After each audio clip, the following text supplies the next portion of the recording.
Clip number 333 انشاءاللہ عز و جل اس کلپ میں سورہ اعراف کی آیت نمبر 10 سے 12 تک کی تلاوت، ترجمہ اور تفسیر قرآن صراط الجنان سنیں گے۔ بسم اللہ الرحمن الرحیم، اللہ کے نام سے شروع جو نہایت مہربان رحمت والا ہے۔ وَلَقَدْ مَكَّنَّاكُمْ فِي الْأَرْضِ وَجَعَلْنَا لَكُمْ فِيهَا مَعَايِشَ قَلِيلًا مَا تَشْكُرُونَ۔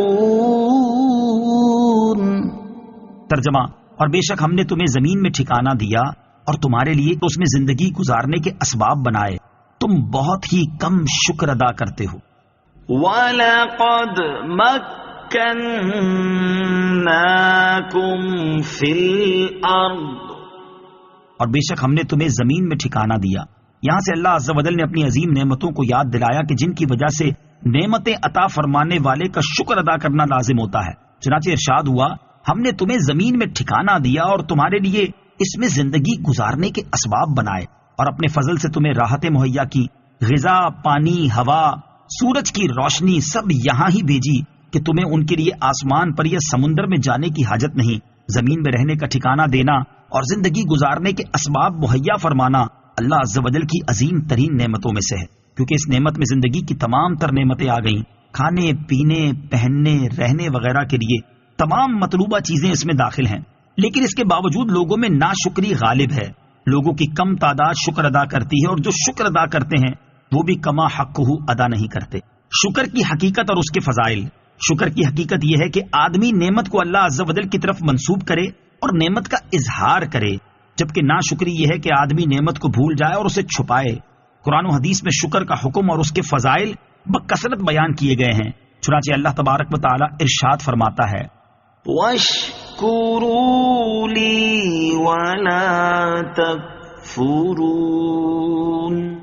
ترجمہ، اور میرا شکر ادا کرو اور میری ناشکری نہ کرو۔ حضرت صہیب رضی اللہ تعالیٰ عنہ سے روایت ہے کہ نبی کریم علیہ الصلوۃ والسلام نے ارشاد فرمایا، مجھے مومن کے حال پر تعجب ہوتا ہے، اس کی ہر حال میں بھلائی ہے۔ اگر اس کو راحت پہنچے تو وہ شکر ادا کرتا ہے اور یہ اس کی کامیابی ہے، اور اگر اس کو ضرر پہنچے تو صبر کرتا ہے اور یہ بھی اس کی کامیابی ہے۔ وَلَقَدْ خَلَقْنَاكُمْ ثُمَّ صَوَّرْنَاكُمْ ثُمَّ قُلْنَا لِلْمَلَائِكَةِ اسْجُدُوا لِآدَمَ فَسَجَدُوا إِلَّا إِبْلِيسَ لَمْ يَكُنْ مِنَ السَّاجِدِينَ۔ ترجمہ، اور بے شک ہم نے تمہیں پیدا کیا، پھر تمہاری صورتیں بنائیں، پھر ہم نے فرشتوں سے فرمایا کہ آدم کو سجدہ کرو، تو ابلیس کے سوا سب نے سجدہ کیا، وہ سجدہ کرنے والوں میں سے نہ ہوا۔ وَلَقَدْ خَلَقْنَاكُمْ، اور بے شک ہم نے تمہیں پیدا کیا۔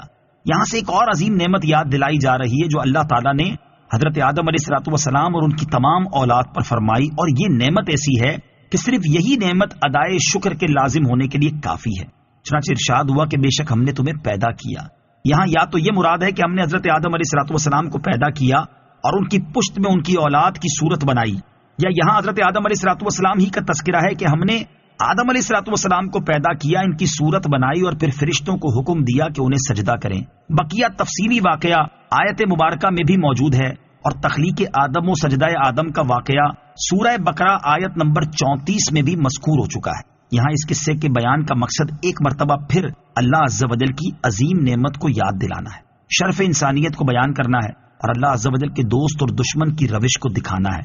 دیکھو، دوست بھول کر بھی خطا کرتا ہے تو کس طرح گریہ بازاری کرتا ہے اور محبوب حقیقی کو منانے کی کوشش کرتا ہے، اور دشمن خدا قصدن تکبر سے حکم الہی کی خلاف ورزی کرتا ہے اور توبہ و معافی طلب کرنے کے بجائے غرور و تکبر اور حیلہ و تعویل کی راہ اپناتا ہے، اور اپنا قصور ماننے کو تیار ہی نہیں ہوتا، بلکہ الٹا تقدیر کا بہانہ بنا کر خود کو قصوروار قرار دینے کے بجائے کہتا ہے کہ یا اللہ، یہ میرا نہیں بلکہ تیرا قصور ہے، کیونکہ تو نے ہی مجھے گمراہ کیا ہے۔ یہ مضمون چند آیات کے بعد موجود ہے۔ گویا اس قصے کے ذریعے فرما بردار اور نافرمان کا راستہ بالکل واضح ہو جاتا ہے۔ قال ما منعك ألا تسجد إذ أمرتك قال أنا خير منه خلقتني من نار وخلقته من طين. ترجمہ: اللہ نے فرمایا جب میں نے تجھے حکم دیا تھا تو تجھے سجدہ کرنے سے کس چیز نے روکا؟ ابلیس نے کہا میں اس سے بہتر ہوں، تو نے مجھے آگ سے بنایا اور اسے مٹی سے.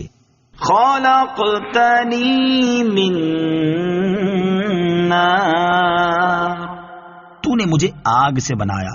اس سے ابلیس کی مراد یہ تھی کہ آگ مٹی سے افضل اور اعلیٰ ہے، تو جس کی اصل آگ ہوگی وہ اس سے افضل ہوگا، جس کی اصل مٹی ہو. اور اس خبیث کا یہ خیال غلط و باطل تھا، کیونکہ افضل وہ ہے جسے مالک و مولا فضیلت دے. فضیلت کا مدار اصل اور جوہر پر نہیں بلکہ مالک کی اطاعت و فرما برداری پر ہے.